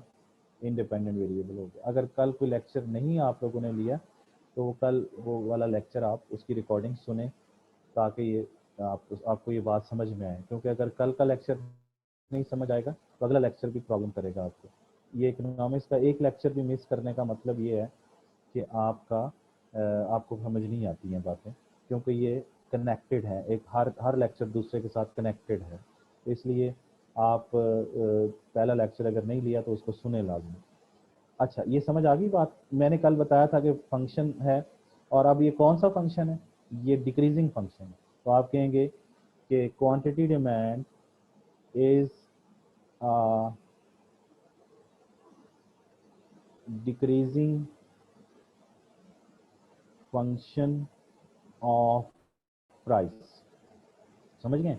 और इसका मतलब क्या है? इसका मतलब ये है कि प्राइसेस के बढ़ने से डिमांड कम हो जाती है, और प्राइसेस के कम होने से जो डिमांड है वो बढ़ जाती है। This is negatively related. अब आप मुझे बताएं, ये लॉ मुश्किल है? क्या मुश्किल है इसके अंदर कि अदर थिंग, अभी other thing remaining the same को भी छोड़ दें, यहाँ से शुरू कर लें, ये मैं अभी डिस्कस करता हूँ आपके साथ।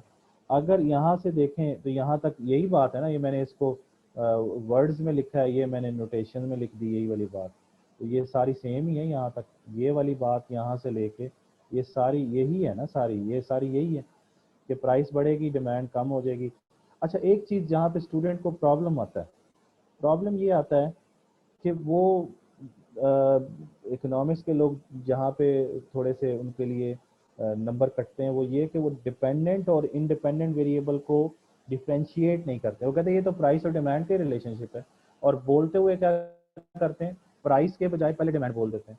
तो भाई इधर लिखना ऐसे ही है कि पहले डिपेंडेंट वेरी, जब फंक्शनल फॉर्म में लिखना है फिर तो ऐसे ही लिखना है, पहले डिपेंडेंट आएगा फिर इंडिपेंडेंट आएगा। लेकिन जब बोलना है तो आपने पहले इंडिपेंडेंट को चेंज करना है, क्योंकि इंडिपेंडेंट चेंज होगा तो डिपेंडेंट चेंज होगा ना। तो आपने कहना है कि प्राइसेस के ही कम होने से डिमांड बढ़ती है। समझ आई बात? ऐसा नहीं करना कि आप जो है वो स्टूडेंट क्या करते हैं, कहते हैं प्राइसेस के बढ़ने से डिमांड कम होती है, और फिर डिमांड के बढ़ने से ऐसे शुरू कर देते हैं। भाई डिमांड के बढ़ने से वो कहानी लहदा है, ये प्राइसेस का डिमांड पे इफेक्ट है, डिमांड का प्राइस पे इफेक्ट भी होता है, वो हम डिस्कस नहीं कर रहे। लॉ ऑफ डिमांड वो नहीं बताता। लॉ ऑफ डिमांड क्या बताता है? लॉ ऑफ डिमांड इम्पैक्ट बताता है। Impact of what? इम्पैक्ट बताता है किस चीज़ का? Impact of price on quantity demand, यानी impact of price on demand बताता है, ना के impact of demand on price बताता है। मेरी बात जरा गौर से सुने। Impact of price on demand बताता है law of demand, impact of demand on price नहीं बताता। वो भी होता है लेकिन वो लॉ ऑफ डिमांड में नहीं है, वो आगे चलकर आएगा, जब अगले लेक्चर्स में जाएंगे तब बात करेंगे। इसको समझिए ज़रा कि ये इसमें प्राइस का इम्पैक्ट जो है वो डिमांड के ऊपर जा रहा है। क्लियर होगी ये बात आप लोगों को? तो इसलिए जब भी फंक्शनल फॉर्म में लिखना है तो पहले डिपेंडेंट वेरिएबल आएगा फिर इंडिपेंडेंट वेरिएबल आएगा, लेकिन जब उसकी एक्सप्लेनेशन करनी है तो पहले इंडिपेंडेंट वेरिएबल चेंज करेंगे कि इसमें तब्दीली की वजह से इसमें तब्दीली आती है, और वो कैसे आती है वो ऊपर लिखी हुई है कि ये अगर चेंज होके बढ़ जाए तो ये क्या करेगी, डिमांड कम हो जाएगी, और अगर ये प्राइस कम हो जाए तो डिमांड क्या करेगी। तो इसलिए ये अपने आप को इस चीज़ पे कन्विंस करें कि this is the impact of price on demand rather than the impact of demand on price. समझ आ गई बात आप लोगों को?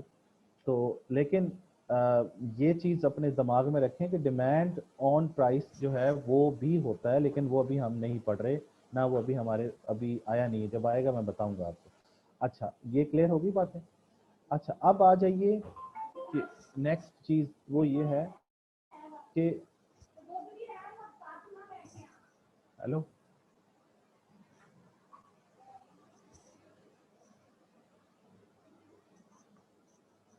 अच्छा जी, अब है other things remaining the same का क्या मतलब है? Other things remaining the same का मतलब मैंने आपको बताना, यानी ये other things remaining the same, ये वाली बात मैं अब कर रहा हूँ, ये अभी हमने मिस की हुई, ये अभी हम डिस्कस नहीं कर रहे थे, ठीक है ना जी, ये अभी हम डिस्कस नहीं कर रहे थे, तो अब मैं आपसे डिस्कस कर रहा हूँ कि other thing remaining the same का क्या मतलब। तो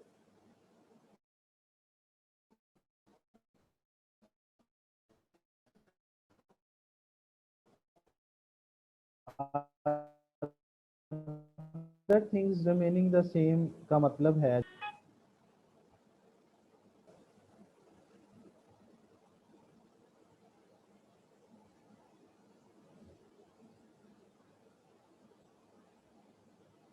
other thing remaining the same, assumptions, conditions,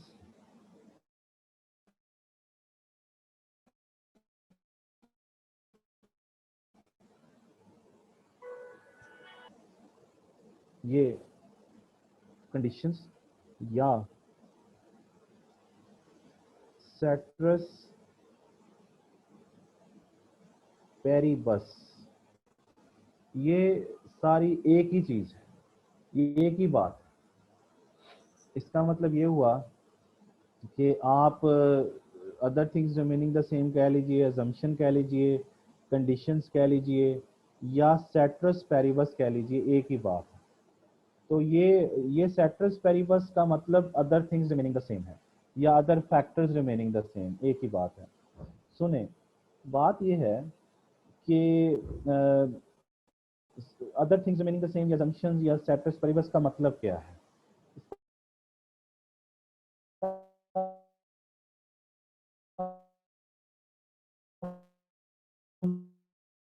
मतलब इसकी इसकी आपको डेफिनेशन पता होनी चाहिए।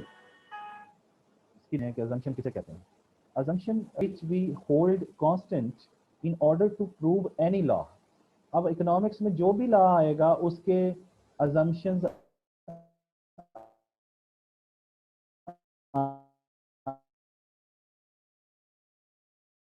किसे कहते हैं, समझ रहे हैं ना? तो आप एक दफ़ा आज समझ लेंगे तो आपके लिए ये इशू नहीं रहेगा। कैसे भला? कि अजम्पशन का मतलब मैंने बताया कि अजम्पशन वो वेरिएबल्स हैं, वेरिएबल का मतलब होता है जो बदलता हो, लेकिन हम उसे किसी लॉ को प्रूफ करने के लिए कांस्टेंट फर्ज कर लेते हैं। मेरी बात समझ रहे हैं? है वो वेरिएबल, बदलता है, चेंज होता है, लेकिन वो वेरिएबल जिनको हम लॉ को प्रूफ करने के लिए कांस्टेंट फर्ज कर लेंगे वो अजम्पशन बन जाएंगे, कंडीशन कहलाएंगे, या उसको सेट्रस पेरिबस कहेंगे, या other things remaining the same कहेंगे, एक ही बात। जैसे फॉर एग्जांपल कि हम ये कहते हैं कि एक एक चीज़ है, वो है ए, वो बदलती है मीन्स कभी वो ऊपर जाती है, कभी वो नीचे जाती है, लेकिन हम ये कहते हैं कि वो उसको प्रूफ करने के लिए हम कहते हैं कि नहीं, ये कांस्टेंट रहेगी। कांस्टेंट के लिए हम ऊपर बार लगाते हैं ऐसे। तो इसका मतलब ये है कि ये क्या बन गया, ये सेट्रस पेरिबस हो गया। मेरी बात समझ आई? इस तरह मौसम है, वेदर, तो हम कहते हैं कि वेदर क्या है, बदलता है, लेकिन हम अगर लॉ के अंदर आ जाएंगे, किसी भी लॉ में फॉर एग्जांपल, तो हम कहते हैं मौसम नहीं बदलता, तो वो क्या बन जाएगा, उसे हम कहेंगे ये सेट्रस पेरिबस है, या अजम्पशन है, या कंडीशन है, या other things remaining the same. तो ये ज़हन में रखें कि जो जो जो अजम्पशंस होते हैं वो वेरिएबल होते हैं असल में, लेकिन हम लॉ के अंदर उनको कांस्टेंट फर्ज कर लेते हैं। समझ आ गई बात? तो कांस्टेंट का मतलब वो चेंज नहीं होता। तो अब इसका मतलब ये हुआ कि जब हम इधर बात, ये other factors remaining the same समझ आ गए ना आप लोगों को? तो इसका मतलब ये अभी, लेकिन अभी इसमें क्लियर करना है कि इधर इधर इधर इसका क्या मतलब है। ये तो मैंने जनरली समझाया ना कि ये किसी भी लॉ में, इकोनॉमिक्स के हर लॉ के शुरू में आपको ये जो है वो नजर आएगा, other things remaining the same या सेट्रस पेरिबस। ना भी लिखा हो तो आपने उसकी स्टेटमेंट जो भी इकोनॉमिक लॉज की शुरू करनी है वो आपने उसके अंदर शुरू में ये लफ्ज़ लाजमी लिखना है, other things remaining the same. तो इसका मतलब ये है कि इकोनॉमिक्स के लॉ की स्टेटमेंट शुरू ही इन वर्ड्स से होगी। अगर ये other things remaining the same नहीं लिखना तो आप एक लफ्ज़ और लिख सकते हैं सिर्फ, वो ये है कि या ये लिख लें या ये लिख लें। सेट्रस पेरिबस का मतलब भी यही है। ठीक है ना जी? तो करना क्या है, अब ये हर लॉ के अजम्पशन जारी सी बात है अलग अलग होंगे, तो वो हम लॉ ऑफ डिमांड पे भी डिस्कस करेंगे। लेकिन इससे पहले कि वो डिस्कस करें, मुझे आप ये बताइए कि लॉ ऑफ डिमांड की स्टेटमेंट समझ आई है आपको कि प्राइसेस के बढ़ने से डिमांड कम होती है, प्राइसेस के कम होने से डिमांड जो है वो बढ़ जाती है, और ये नेगेटिव फंक्शन है, डिक्रीजिंग फंक्शन है। दूसरी चीज़ ये है कि अगर हम इसको फॉर एग्जांपल ये चीज़ हमारे जहन में आ गई तो हमें कोई रट्टा लगाने की ज़रूरत नहीं है, हम खुद भी यहाँ पे इसका डाटा जनरेट कर सकते हैं। जैसे मैं इधर पी लिख लूँ, इधर क्यू डी लिख लूँ, क्योंकि इसमें दो वेरिएबल हैं, प्राइस और क्यू डी। ये देखें, ये प्राइस है और ये क्यू डी है, दो वेरिएबल हैं। फिर ये प्राइस है और ये क्यू डी है। तो मैं फर्ज करता हूँ, मैं लिखता हूँ कि ऐसे कि कोई भी डाटा लेके मैं लिखता हूँ कि प्राइस जो है वो या बढ़ रही है या प्राइस जो है वो कम हो रही है, तो मैं जनरेट कर सकता हूँ। जैसे फॉर एग्जांपल मैं लिखता हूँ प्राइस 10 रुपये है, फिर वो 8 रुपये हो गई, फिर वो 6 रुपये हो गई, फिर वो 4 रुपये हो गई, फिर वो 2 रुपये हो गई, है ना। तो प्राइस क्या हो रही है, कम हो रही है। और अब आप बताएं अक्ल की बात क्या है, प्राइस कम हो रही है तो डिमांड क्या करेगी, बढ़ेगी ना। हाँ बढ़ेगी, बिल्कुल बढ़ेगी। तो इसका मतलब ये है कि पहले 10 रुपये थी तो आप 5 चीज़ें खरीदते थे, अब वो 8 हो गई है तो आपने कितनी कर दी है, बढ़ाएंगे या कम कर देंगे। प्राइस कम होने से आप डिमांड ज़्यादा करेंगे या कम करेंगे, तो आप ज़्यादा करेंगे ना, 10 कर देंगे, फिर 15 कर देंगे फॉर एग्जांपल, ये फॉर एग्जांपल 20 कर देंगे, 25 कर देंगे, नोटिस कर लें। तो क्या मुश्किल है इसमें, मुझे बताइए। तो आपने खुद ही जनरेट कर लिया डाटा, क्योंकि ये नेगेटिव फंक्शन है, डिक्रीजिंग फंक्शन है। तो आप कहेंगे in this column, in this table there are two columns. In first column we have shown the prices, and the second column we have shown the quantity demand. If we are reading it from top to bottom, we can see the price is falling from 10 rupees to 8 rupees, and quantity demand is increasing from 5, जो भी इसका unit होगा, for example kilogram है तो ये demand आप for example अगर kilogram में लेके जा रहे हैं तो 5 किलोग्राम प्राइस। और ये प्राइस भी बता देंगे कि अगर पाकिस्तानी करेंसी में लिखें रुपीज़ के अंदर, तो आपने if price has fallen from 8 to 6 rupees, the quantity demand has increase from 10 kilogram to 15 kilogram. तो क्या मुश्किल है इसके अंदर, ठीक है ना। तो आप एक एक प्राइस और एक एक डिमांड पे डिस्कशन कर सकते हैं, या फिर आप डायरेक्ट जनरली लिख सकते हैं कि price has decrease from 10 rupees to 2 rupees, and quantity demand has increased from 5 kilogram to 25 kilogram। और आप मुझे बताइए ये नेगेटिव रिलेशनशिप है, इनवर्स रिलेशनशिप है, और इसका अगर आप ग्राफ बनाएंगे तो वो भी क्या होगा, वो लेफ्ट टू राइट क्या होगा, डाउनवर्ड होगा, नेगेटिवली स्लोप्ड होगा। तो ये ग्राफ आपने बनाना है इसका, ये मैं ऐसे जनरली बना देता हूँ आप लोगों को। तो ये इधर क्या करेंगे, अब हम यहाँ पे y और x एक्सिस नहीं लिखेंगे, हमें पता है कि ये y एक्सिस है, ये x एक्सिस है। अब हमें सिर्फ यहाँ पे अपना वेरिएबल लिखना है, और इधर ये करना है कि हमने इस जगह पे प्राइस लिखना है और इस जगह पे डिमांड लिखना है। ये हमें याद करना पड़ेगा कि प्राइस को हमने y एक्सिस पे लिखना है और डिमांड को हमने x एक्सिस पे लिखना है। और अब आपको कल मैंने डायग्राम बनाना सिखाया था, आपने उसी तरीके से इसको बनाना है। जब आप इसको बनाएंगे, मैं बना नहीं रहा, लेकिन जब आप इसको बनाएंगे तो आप देखेंगे कि इस तरीके से एक कर्व बन जाएगा नेगेटिवली स्लोप। जब वो बनेगा तो आपने इसको नाम देना है डी डी। डी डी का मतलब क्या होगा, डिमांड कर्व। डी डी का मतलब क्या होगा, डिमांड कर्व, ठीक है ना। और ये क्या है, ये लेफ्ट टू राइट क्या है, नेगेटिव स्लोप है। तो left to right negatively slope है। मेरी बात समझ आ गई। तो ये आप लोगों ने इसको ड्रॉ करके आना, इसको ड्रॉ करके देखना है। और ये यहाँ पे मैं आपको समझाने के लिए कर रहा हूँ, यहाँ पॉइंट्स लिख लें, ए पॉइंट, ये बी पॉइंट, ये सी पॉइंट, ये डी पॉइंट, ये ई पॉइंट। तो आप देखेंगे कि जैसे मैं यहाँ कर देता हूँ, ए पॉइंट आएगा, यहाँ बी आएगा, यहाँ सी आएगा, यहाँ डी आएगा, यहाँ पे ई आएगा। इस तरीके से you can construct the demand curve. और ये डिमांड कर्व क्या है, नेगेटिवली स्लोप है। तो इसका मतलब ये हुआ कि देखें ये स्टेटमेंट ऑफ द लॉ है, वही ये सारी स्टेटमेंट ऑफ द लॉ है, और यही स्टेटमेंट ऑफ द लॉ को हमने टेबल की शक्ल में भी वही चीज़ बयान की है, और वही चीज़ हमें ग्राफ में भी नजर आ रही है। कि देखें ज़रा यहाँ पे, अगर इस जगह पे देखें, ए पॉइंट पर देखें, ऐसे रफली मैं कह रहा हूँ, ये बी पॉइंट पे देखें तो आपको नज़र आ जाएगा कि ए पर प्राइस 10 है तो यहाँ पे डिमांड कितनी है, 5 है।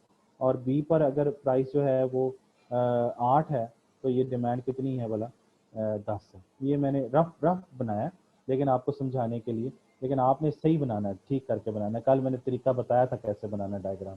तो इसका मतलब ये हुआ कि इधर भी हम अगर एक्सप्लेन करेंगे तो हम कहेंगे अगर ए से बी पॉइंट पर हम मूव करें, ए से बी पॉइंट पर अगर हम मूव करें तो देखें प्राइस जो है वो कम हुई और डिमांड जो है वो बढ़ गई। देख लें ए से बी, लास्ट डिमांड है ना, कि प्राइस ए से बी पर जाएं तो डिमांड प्राइस जो है 10 से 8 पे आ गई, और जो डिमांड है वो 5 से 10 पे चली गई। तो वो यही चीज़ आ गई ना कि प्राइसेस के कम होने से डिमांड जो है वो क्या हो रही है, बढ़ रही है। और अगर हम बी से ए पर जाएं तो देखें बी पर प्राइस 8 है, ए पर प्राइस 10 है, तो क्या होगा, प्राइस इसका मतलब बढ़ गई, और प्राइसेस के बढ़ने से क्या होगा, डिमांड क्या हो जाएगी, वो कम हो जाएगी, और वो 10 से कहाँ पे आ जाएगी, 5 से। यानी ए से बी पर चले जाएं तो ये 10 से 8, और ये 10 से 5 से 10, और अगर बी से ए पे चले जाएं तो ये 8 से 10 और ये 10 से 5 पर आ जाएगी। यानी या तो इस तरफ को जाएंगे या फिर इस तरफ को जाएंगे। क्लियर होगी बात आपको?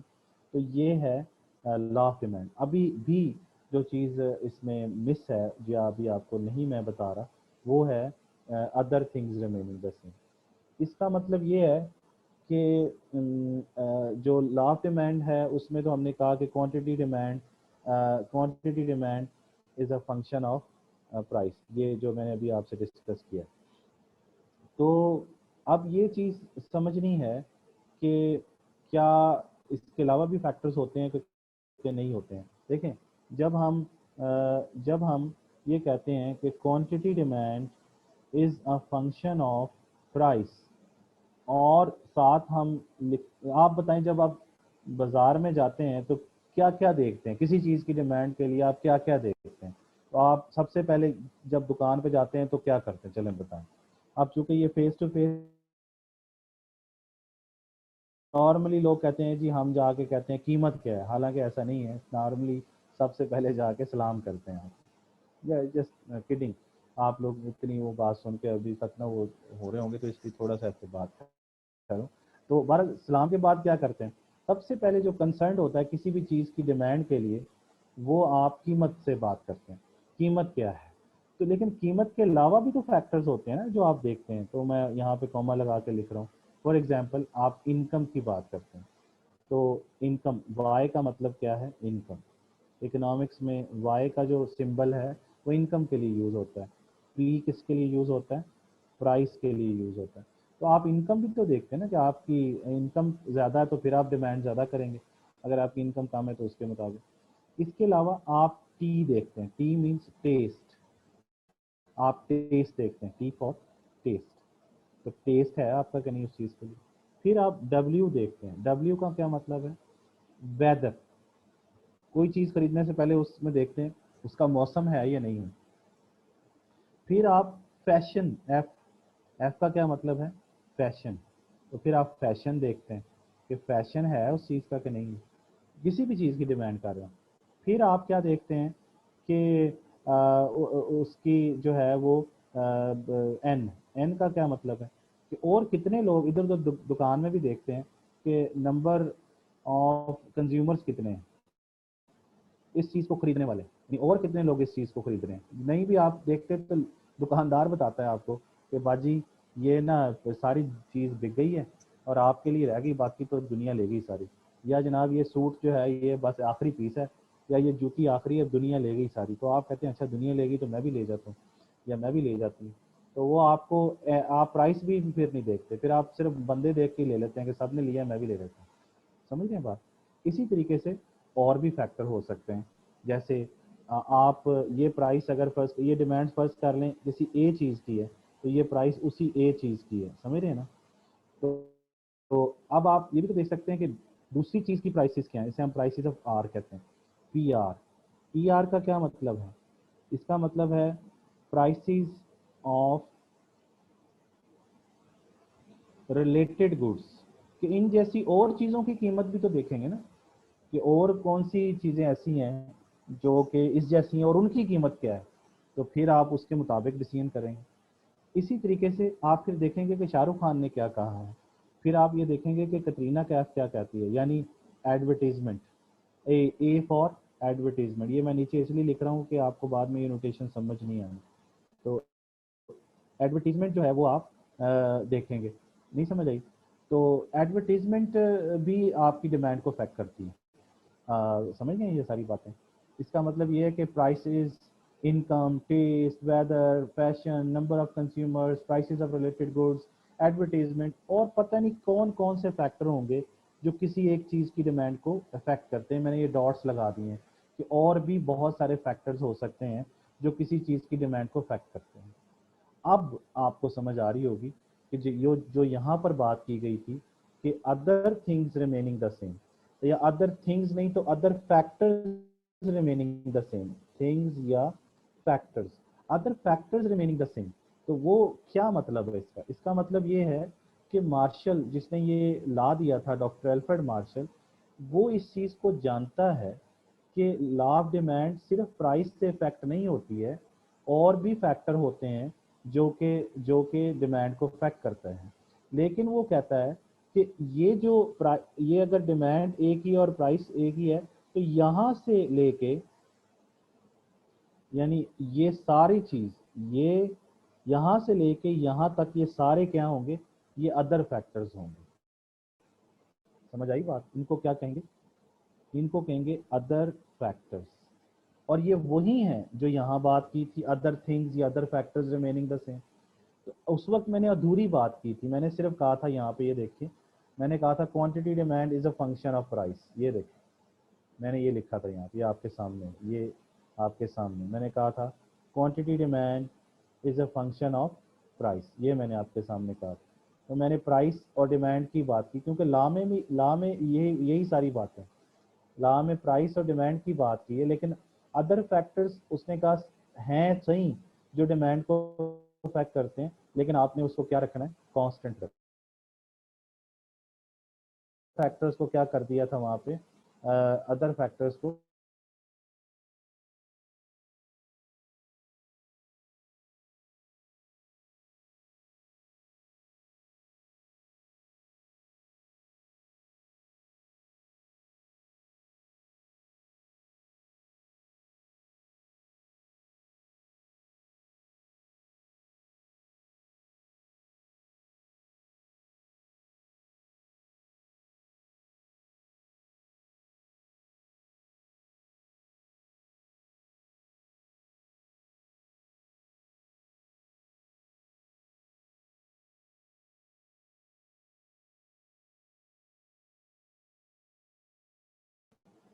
जी, अब मेरा ख्याल है कि थोड़ा डिस्टर्बेंस हुई थी। आपको मेरी बात समझ में आ रही? अच्छा, मैं आपको ये बता रहा था कि अदर फैक्टर्स भी मौजूद हैं इसके अंदर, जो कि क्या करते हैं, उसको इफ़ेक्ट करते हैं। अच्छा, अब ये देखिए यहाँ पे कि इनके ऊपर हम लगाते हैं बार। जैसे ये मैंने बार लगाई, ये बार लगाई। बार का मतलब है कि मैं इनको कांस्टेंट फर्ज कर रहा हूँ, ये इनके ऊपर भी सारे। तो मैंने अभी अजम्पशन की डेफिनेशन में आपको कहा था कि अजम्पशंस का मतलब है वो वेरिएबल जिनको हम कांस्टेंट फर्ज कर लेते हैं। अजम्पशन वो वेरिएबल्स हैं जिनको हम कांस्टेंट फर्ज कर लेते हैं। तो आपका क्या ख्याल है? इनकम वेरिएबल नहीं बदलती है ना? इनकम, टेस्ट बदलता है, वेदर बदलता है, फैशन बदलता है, नंबर ऑफ कंज्यूमर बदलते हैं, प्राइसेस ऑफ रिलेटेड गुड्स बदलती हैं, एडवर्टीजमेंट एक्सपेंडिचर्स बदलते रहते हैं। तो ये सारे ही वेरिएबल हैं। लेकिन इन वेरिएबल के ऊपर जब हम बार लगा देंगे, जैसे ये मैंने बार लगाई है, ये बार लगाएंगे, तो ये क्या बन जाएंगे? ये अजम्पशन बन जाएंगे। और अजम्पशन की डेफिनेशन अभी बताई थी कि अजम्पशन वो वेरिएबल्स हैं जिनको हम कांस्टेंट फर्ज कर लेते हैं। तो इसलिए आप, इसका मतलब ये हुआ कि लॉ ऑफ डिमांड ये कहता है कि हमें पता है कि ये फैक्टर्स भी मौजूद हैं जो कि डिमांड को इफेक्ट करते हैं, लेकिन इनका इफेक्ट हम देखना ही नहीं चाहते। हम इनको कांस्टेंट फर्ज करते हैं और सिर्फ प्राइस का डिमांड पे इफेक्ट देखते हैं।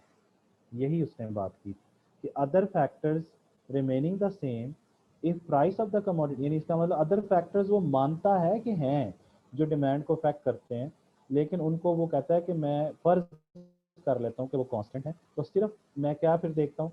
मैं सिर्फ इम्पैक्ट देखता हूँ प्राइस का, किसके ऊपर? डिमांड के ऊपर। Other factors remaining the same, और वो क्या रिलेशनशिप है? वो नेगेटिव। यानी प्राइस बढ़ेगी तो डिमांड कम हो जाएगी, प्राइस कम होगी तो डिमांड क्या हो जाएगी? वो बढ़ जाएगी। क्लियर होगी बात आपको? तो ये अजम्पशन भी समझ आ गया आप लोगों को कि क्या क्या है उसके अंदर। तो इसका मतलब ये कि हम इसी चीज़ को इस तरह से भी लिख सकते हैं कि quantity demand is a function of price, और इधर क्या लिखें? Other factors, and other factors, और इसके ऊपर बार लगा दें। समझ आई बात?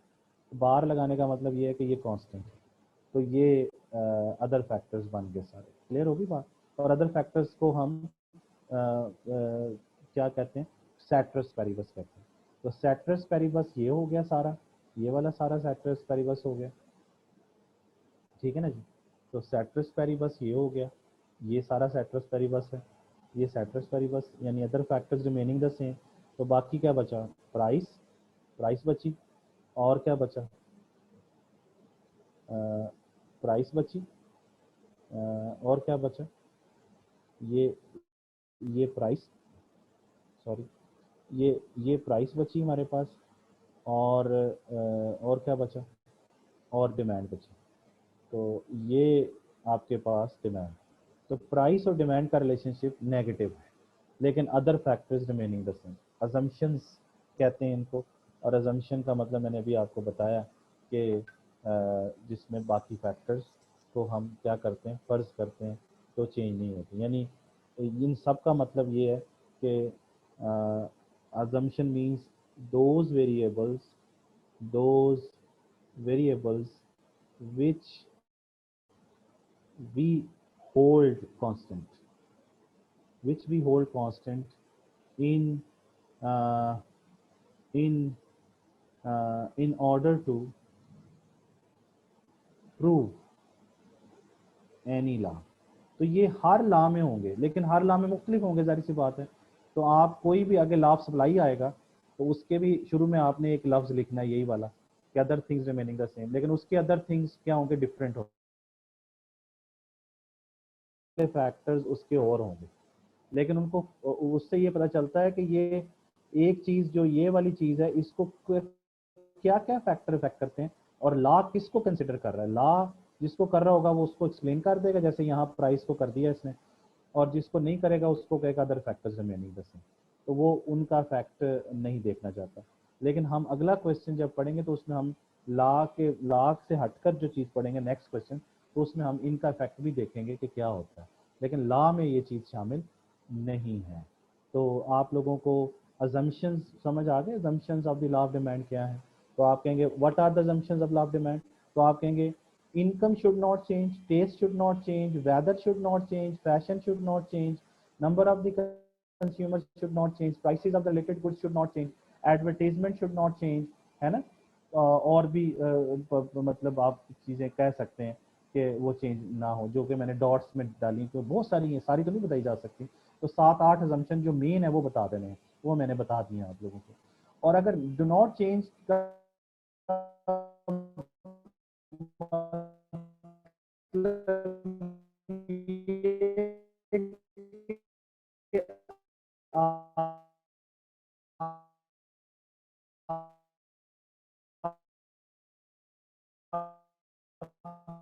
ये सारी चीज इसमें ले, और उसके बाद बाकी वही चीज बच गई कि प्राइस, फिर बाकी लेकिन आपने बार लगा के इनको कांस्टेंट कर लिया। अब जो और एक ये डी बचा, ये डिपेंडेंट वेरिएबल बन गया, वेरिएबल बचा है वो सिर्फ एक बचा है, बाकी ये सारे बन गए अजम्पशंस या सेटरस पेरिबस या कंडीशंस बन गई हैं।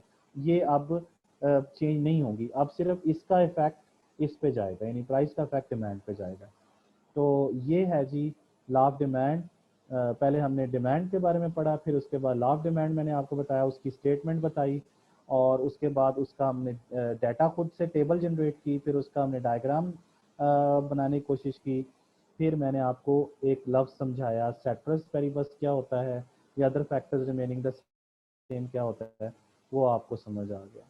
तो यहाँ तक इसको लेके चलें हम लोग, बाकी इंशाल्लाह ताला कल फिर हम मज़ीद इस पर बातचीत करेंगे।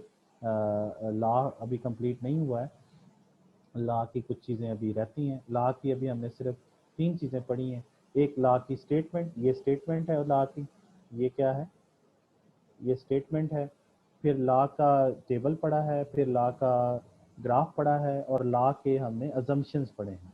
अजम्पशंस ये हैं जो मैंने अभी आपको बताए हैं, जिसको ये सर्कल किया हुआ मैंने ये वाले, इनको अदर फैक्टर्स भी कहते हैं, इनको अजम्पशंस भी कहते हैं, ठीक है ना, अजम्पशंस, और इनको सेटरस पेरिबस, ये assumptions of law of demand बन गए, ठीक है ना जी।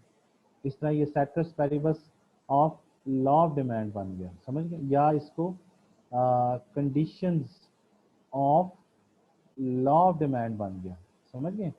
तो ये आपसे पूछें तो आप नहीं बताना, इनको अदर फैक्टर्स भी कहते हैं, ठीक है, अदर फैक्टर्स। या एक और आखिरी बात आपसे कर दूं, इनको एक और नाम भी देते हैं, इनको कहते हैं नॉन प्राइस फैक्टर्स। हालांकि इसमें भी प्राइस मौजूद है, लेकिन ये उस चीज की अपनी प्राइस नहीं है, इसलिए इसको नॉन प्राइस ही कहते हैं सब। तो नॉन प्राइस फैक्टर्स या इनको क्या कहते हैं, अदर फैक्टर्स, समझ गए बात। तो ये यहाँ तक हम इसको लेके चलते हैं, वाइंड अप करते हैं। Thank you very much.